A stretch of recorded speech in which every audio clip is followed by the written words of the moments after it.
Welcome you all in this session of fluid mechanics. We were learning about the impact of jets. We have already seen the concept of a radial flow runner. I am again revising the concept radial flow runner. Radial flow runner. We have seen that in a radial flow runner, the inlet and exit of the vane are at a different radii from the center of the or axis of the runner, like this. When this is the entry point, this is the exit point, then it is known as radially outward, radial outward, radial outward, radial outward flow. And when the entry is here and exit is over here, this is the entry point, this is the exit point, then this is known as radial inward flow runner, radial inward flow. So we have seen the radial flow runner, and since the entry and exit are at the different locations from the axis of the shaft, since the runner is rotating in angular speed omega, therefore u1 and u2 are different. u1 and u2 are different. u1 and u2 will be different because entry and exit are from the are at a different radius from the axis of the runner. Again observe, the entry and exit are at a different radius. If I am going to show you the top view, then you will find like this.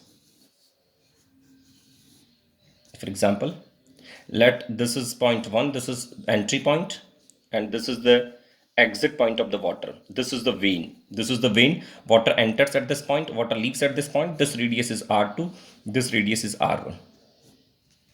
Then, and the runner is rotating with angular speed omega, then you will find u1 is equals to omega into r1, u2 is equals to omega into r2. This is an inward flow type runner, inward flow type radial runner. And if you want to represent an outward flow, this is a simple representation to make you understand. In outward flow, the entry point is this. The water enters over here and leaves the vane radially outward like this. This is the exit of the vane. This is the inlet to the vane. This is the exit to the vane. And the flow is in radial outward direction. Again, at the entry, the radius is R1. At the exit, the radius is R2. The angular speed of the runner is omega. Therefore, u1 will be equal to omega r1 and u2 equals to omega r2.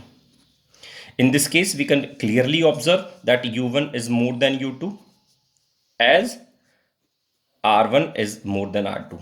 And over here, observe u2 is more than u1.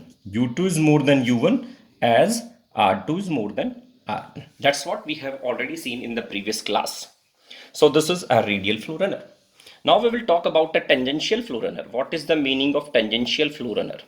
Tangential flow runner. These concepts would help you a lot while discussing the turbines. So in a tangential flow runner, I am going to give you a simple representation to make you understand. For example, let this is the rotor and this is the vane. Then the angular speed of the rotor is omega. In tangential flow runner, the entry and exit, here, this is the point where the jet enters the vane. This is the point where the jet leaves the vane. Since entry, the radius at the entry is R1, the radius at the entry exit is R2.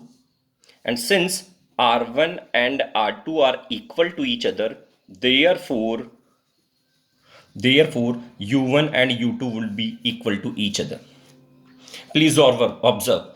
Over here, I am asking about a tangential flow runner.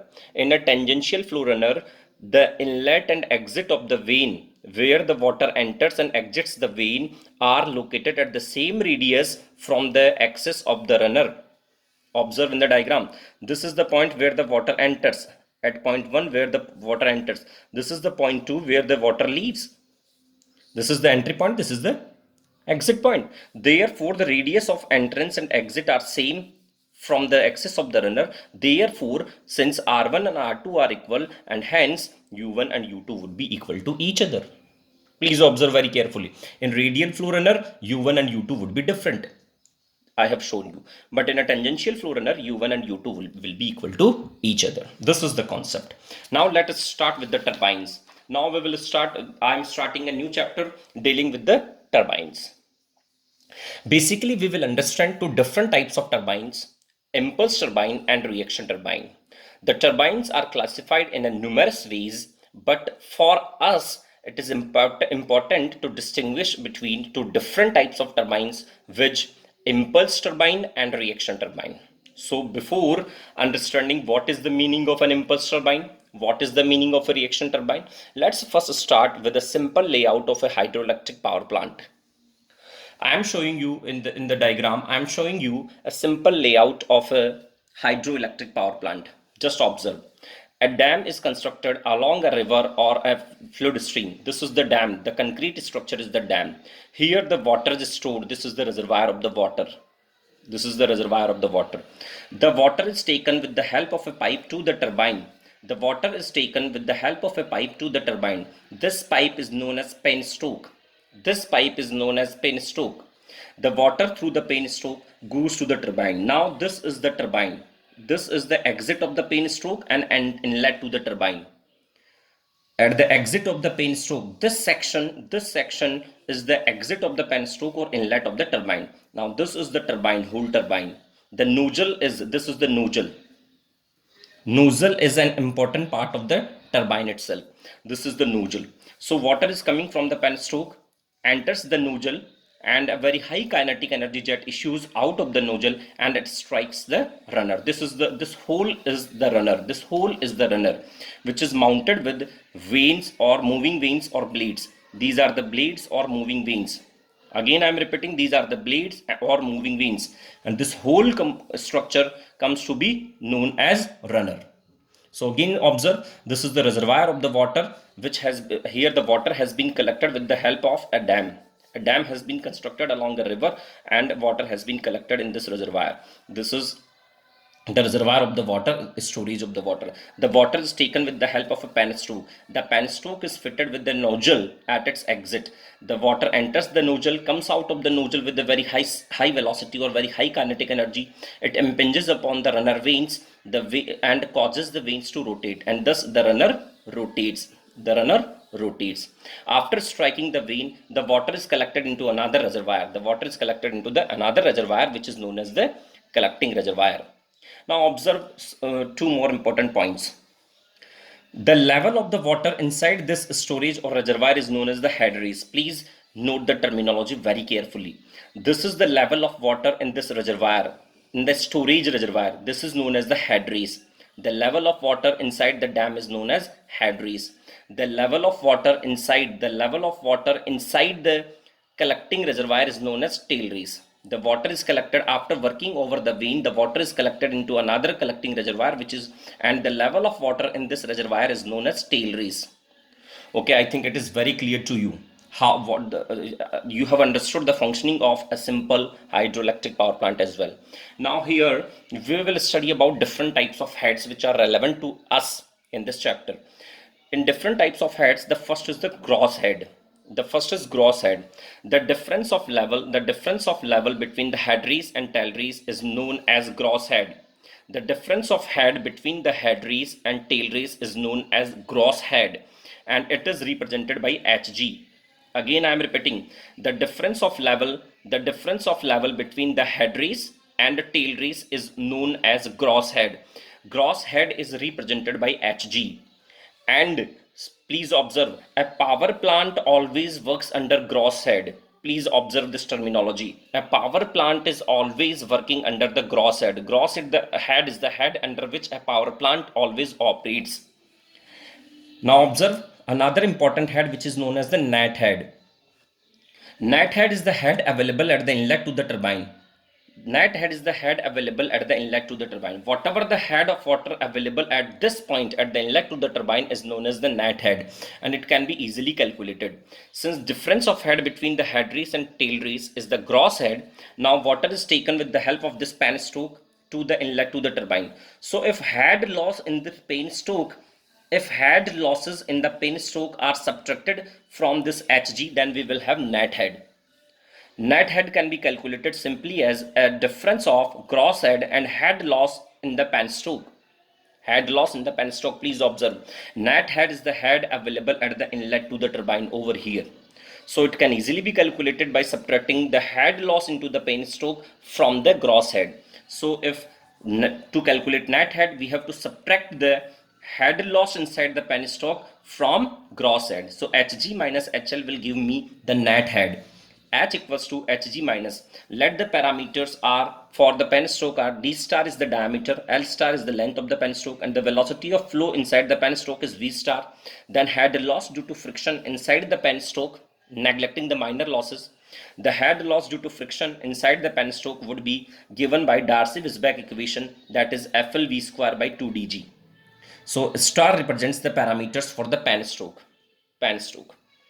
Please again observe, there are two different types of heads. Gross head, the difference of head between the head race and tail race is known as the gross head. To calculate net head, I have to simply subtract the head loss inside the penstoke from the gross head, then I will get the net head. Now important term is over here. Net head is the head under which the turbine works. Please observe. If you are asked that what is the head under which the power plant operates, then the power plant always operates under gross head. What is the head under which the turbine operates? The head is the net head under which the turbine operates, because head available at the inlet to the turbine is the net head. Therefore, a turbine always operates under net head and the power plant always operates under the gross head. I think it is very clear to you. You will be given in the problem with this gross head. You have to subtract the head loss in the penstoke from the gross head to calculate the net head. Now, let's move forward. Now we have to observe some of the important terms like water power or runner power, whatever. Let's study water power. The power available with the water at the inlet to the turbine is known as water power.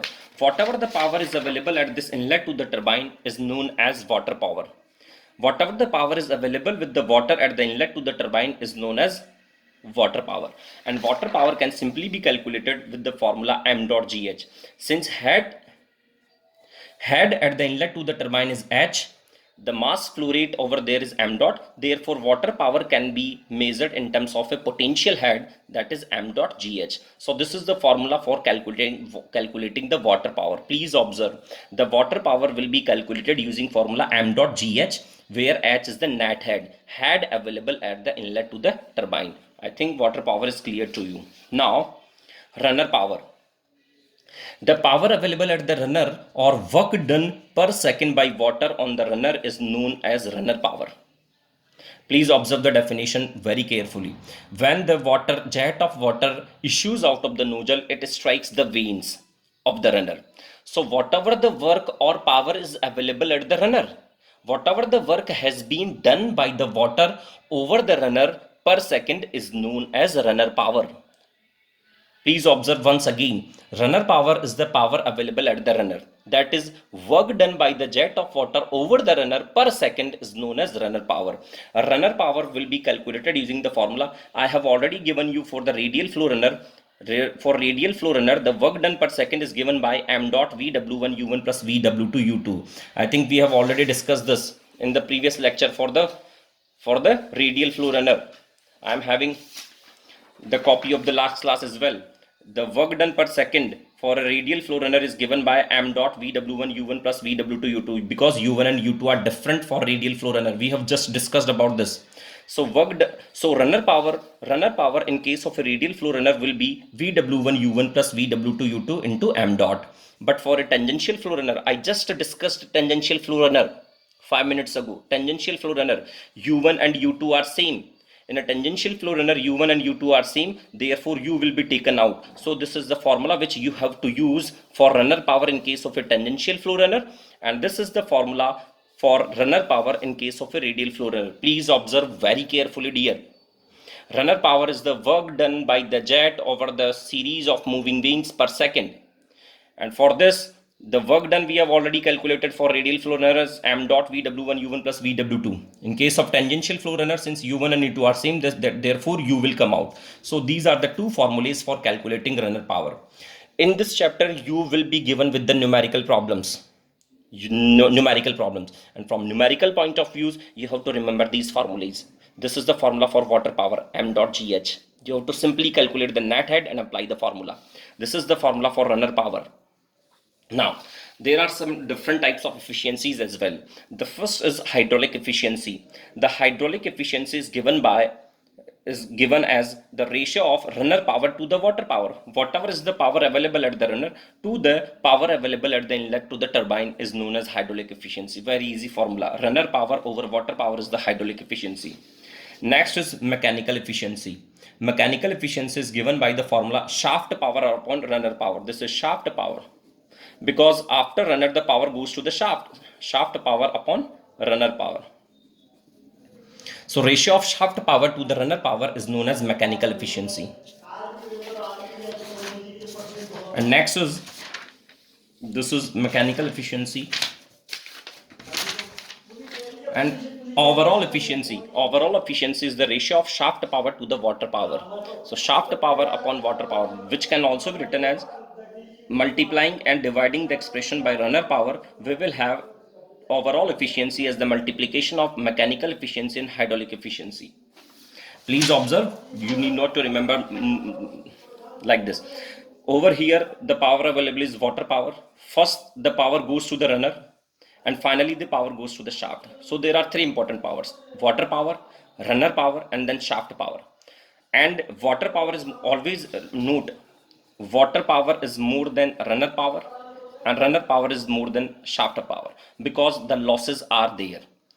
Whatever the power is available with the water, that would not be completely utilized by the runner, and whatever the power is available at the runner, that would not be utilized by the shaft itself because of losses due to friction. Therefore, water power is always more than runner power, and runner power is always more than the shaft power. The ratio of shaft power to runner power is the mechanical efficiency. The ratio of runner power to the water power, this ratio is the mechanical efficiency.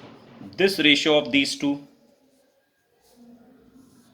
the ratio of runner power to the water power, is the hydraulic efficiency, and the ratio of these two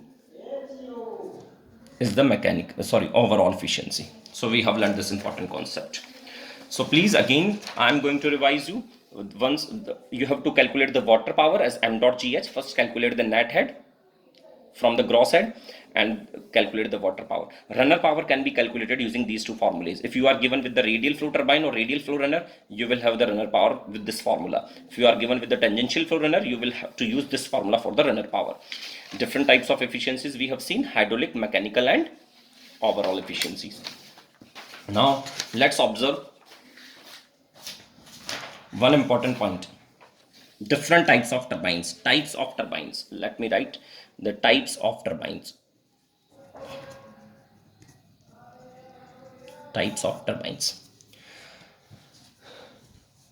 Now, there are two different types of turbines. One is impulse turbine and another one is a reaction turbine. Please observe the terminology very carefully: impulse turbine and reaction turbine. In this class, we will discuss about the impulse turbine, and in the next class, we would be discussing about the reaction turbine. Now, what is the meaning of impulse turbine? Please observe. In impulse turbine, a jet of water issues out of a nozzle with a very high kinetic energy. Please observe. A jet of water issues out of a nozzle with a very high kinetic energy. It strikes the vane with a very high velocity and leaves the vane within a fraction of second. I have written down the entire theory over here. Please observe this. In impulse turbine, there is utilization of only the kinetic energy of the water. In impulse turbine, there is utilization of kinetic energy of water. No utilization of pressure energy is there, as the pressure remains constant at atmospheric pressure. Please observe this. There is only utilization of kinetic energy of the water. The pressure energy of the water will not be utilized. That is, the pressure of the water remains constant at atmospheric pressure while the water is working on the vane. Means at the inlet to the vane, the pressure is atmospheric pressure. At the exit to the vane, the pressure is atmospheric pressure. Throughout the entire vane, the pressure of the water remains atmospheric pressure. Therefore, there is no utilization of the pressure energy and only the kinetic energy of the water is utilized. So we have to note this This is very important point. In impulse turbine, there is utilization of only kinetic energy of water. The pressure energy does not play any important or any role in the runner power. There is no role of the pressure energy inside an impulse turbine. And how this kinetic energy is utilized? In an impulse turbine, a jet of water issues out of a nozzle and it strikes the vane. It works over a vane within a fraction of time and leaves the vane. Thus, a very large force is exerted by the jet on the vane in a very short interval of time. And this is a very large force when exerted in a very short interval of time. This force is a kind of impulsive force, and hence the turbine is known as an impulse turbine. I think very clear to you. You have to note a simple point that in impulse turbine, only kinetic energy of the water is utilized. Only kinetic energy contributes in the runner power. No pressure energy contributes in the runner power, as the pressure remains constant throughout the entire vane. When the water is working over the vane, the pressure remains constant at atmospheric pressure. Therefore, there is no utilization of pressure energy. So in impulse turbine, there is only utilization of kinetic energy. And how this kinetic energy is utilized, we have written down over here. I have already read that. And why it is known as an impulse turbine? Because a kind of impulsive force is exerted over the vane. Therefore, the term impulse turbine. Now, please note this important point over here. In an impulse turbine, if you are assuming the vane to be smooth, if vane is smooth, then relative velocity at inlet to the vane and exit to the vane would remain same, because pressure energy has not been utilized. If the pressure energy would have been utilized, then relative velocity would have changed, even for a smooth vane. But please note these points, very important points from numerical point of view. In impulse turbine, I am talking about an impulse turbine. There is no utilization of pressure energy. Therefore, if vane is smooth, means vane is frictionless, then the relative velocity at exit would remain same as that of the relative velocity at the inlet. Because pressure energy is not utilized, pressure remains constant. Therefore, the relative velocity also remains constant if vane is smooth. Now, if vane is rough, then overcoming the friction, some of the relative velocity is lost. Therefore, VR2 is less than VR1. Please note these two very important points. When vane is smooth, in case of an impulse turbine, when vane is smooth, please take VR2 equal to VR1 because no pressure energy has been utilized. And when vane is rough, then VR2 will always be less than VR1. It is evident. Therefore, when vane is rough, VR2 is less than VR1. Now, an impulse turbine is usually fitted with a tangential flow runner. Therefore, U1 will always be equal to U2. I recently in the starting of the lecture, I talked about a tangential flow runner where U1 and U2 are equal. Therefore, uh, hence, an impulse turbine is usually fitted with a tangential flow runner. Therefore, for an impulse turbine, U1 and U2 would be equal because inlet and exit of the vane are at the same radii from the axis of the runner. Therefore, the U1 and U2 would be equal. R1 and R2 would be equal, and hence U1 and U2 would be equal. Now, next, if we talk about an impulse turbine, then Pelton wheel turbine is a kind of an impulse turbine.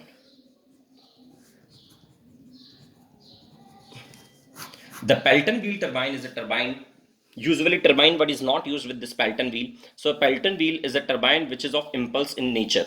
So if somebody asks you that give me an example of an impulse turbine, then you have to straightforward ask him that a Pelton wheel is a kind of impulse turbine. Now, what are the main parts of a Pelton wheel? You can observe the diagram of a Pelton wheel turbine from any of the book. It is very easy diagram. It is just similar to whatever I have shown. It is similar to this. This is a simple model of an impulse turbine. This is simple model of an impulse turbine. You can go through any of the book to get the layout of an impulse turbine or a Pelton wheel turbine. This is a simple layout which is similar to that of impulse turbine. So if we talk about the impulse turbine, then Pelton wheel turbine is a kind of impulse turbine. The important parts of the Pelton wheel turbine, you have, I think, studied in the lab as well. The casing is an important part. The casing, the runner or rotor is fitted inside the casing itself. So casing, an impulse turbine casing does not have any hydraulic function. There is no hydraulic function of casing. Casing is only there to prevent the splashing of water after striking the vane. Okay, so casing is an important part which does not have any hydraulic function. and nozzle is there, and nozzle is fitted with a flow regulating valve or device. This is the nozzle. The jet of water issues out of the nozzle, and it is fitted with a spear rod and a spear. Whatever the flow rate is required, according to that this spear or spear rod is adjusted. So nozzle is fitted with a flow regulating valve. We can regulate the mass flow rate with the help of this spear or spear rod. This would be coupled to a governor, and whatever the mass flow rate is required, according to that this spear will open or closed. Now third is a runner, which is having a series of vanes. This is the most important part of a turbine, a runner which is having a series of vanes mounted over it. Now in case of Pelton turbine, the vanes are known as buckets. This is a special terminology used for a Pelton wheel turbine. The vanes of a Pelton wheel turbine are known as bucket. The vanes of a Pelton wheel turbine are known as bucket. Please observe, the moving vanes which are mounted over runner are known as bucket in case of Pelton turbine. This is the specific terminology used for the vanes of a Pelton wheel. Now these buckets are hemispherical shaped cups. These buckets are hemispherical cup shapes having a splitter at the center, like this. Observe over here, the vanes are just a hemispherical cup, and a splitter is located like this. The jet of water strikes at this splitter, and the splitter splits the jet into two parts. One goes like this and another goes like this. So the buckets are of hemispherical cup shaped, and they are having a splitter at the center. This is the splitter. The jet of water strikes the splitter with some relative velocity Vr1. Now the jet is deflected into the parts. The water now moves tangentially along the vane and leaves the vane with some relative velocity Vr2. Please observe this diagram. The jet of water strikes the splitter with some relative velocity Vr1. Now the jet is splitted into the two streams, one moving in this direction, other moves in this direction, and now the jet of water leaves with relative velocity Vr2 at the exit. This is a simple model. Now let us draw velocity triangles for a Pelton wheel turbine. Let's observe the velocity triangles for a Pelton wheel turbine. Let me draw the vane.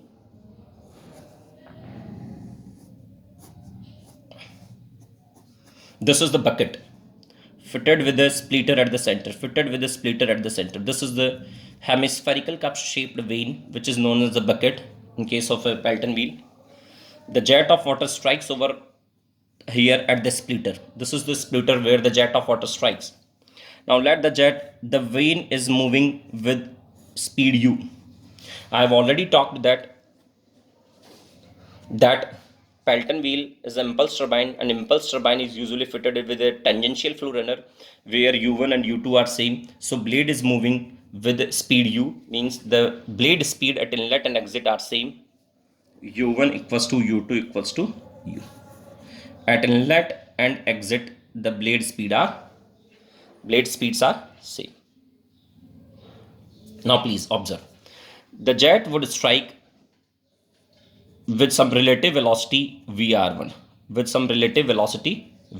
jet will strike with relative velocity Vr1 because the blade is moving in this direction with speed u. Now if u is added at Vr1, then we have already seen this u has been added into the Vr1. We have to go along with this vector addition. We have previously seen for construction of velocity triangles, we have to go with this vector addition. First of all, Vr1, and in Vr1 u is added. This u has been added into the Vr1. This is u. This is Vr1. Now this whole will be V1. So in a Pelton wheel turbine, the velocity triangle is simply a line at the inlet. At inlet, the velocity triangle is simply a line at the straight line at the inlet. And you can directly write this as V1 is equals to u plus Vr1. You can remove the vector from the terms. In the form of magnitude, V1 will be equal to now u plus Vr1, because V1, u and Vr1 all are in the same direction. Therefore, u plus Vr1 will be V1. Now at exit, let me draw the velocity triangles at the exit. Same velocity triangle would be there. The water would be leaving with relative velocity Vr2. There will be some blade angle phi. VR2, U2 would be added in the VR2. This U2 would be added in the VR2 to give us V2. To give us V2. This is phi blade angle. Two components of V2. One is VF2. One is VF2. And another one is VW2. The same velocity triangle which we have learnt for a radial flow runner, the same velocity triangle holds good over here. And this angle is beta. Please observe, jet leaves with relative velocity VR2. Then we have to add u vector in VR vector. This is the direction of u. I have simply put u over here, VR2 u. This vector would represent V2. This vector would represent V2. Now two components of V2. One is in the direction of motion of the vane, which is VW2. Another one is perpendicular to the direction of vane, which is VF2. This angle is beta by terminology. This angle phi. Phi is the blade angle at the exit. Phi is the blade angle at exit.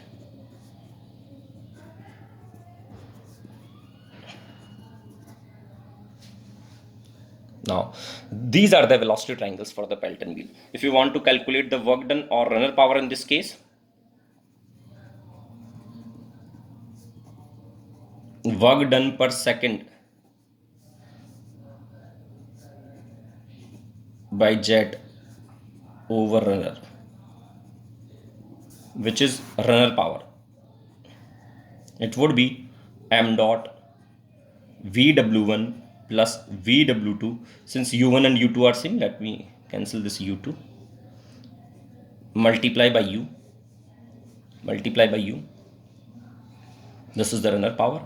Water power would be calculated using formula m dot GH. This is the runner power m dot VW1 VW2 into U. You have to calculate these parameters with the help of these velocity triangles. You have to calculate VW1, V2 with the help of these velocity triangles. Simply geometrical or trigonometrical calculations would be made. So this is the work done per second by the jet over the runner, which is known as the runner power m dot. M dot you can take for Pelton wheel turbine. You will take rho a V1. Why V1? Because it is not a single vane. Rather, it is a series of vanes which are mounted over a runner. When series of vanes are mounted over a runner, the whatever the mass flow rate is issuing out of the nozzle is utilized by the series of vanes. Therefore, we take m dot as rho a V1. We take absolute velocity rather than relative velocity. That concept has already been discussed with you, that for a single vane we will take rho a VR1, and when a series of vanes are mounted over the runner, then we would take rho a V1. Rest we would cover in the next class.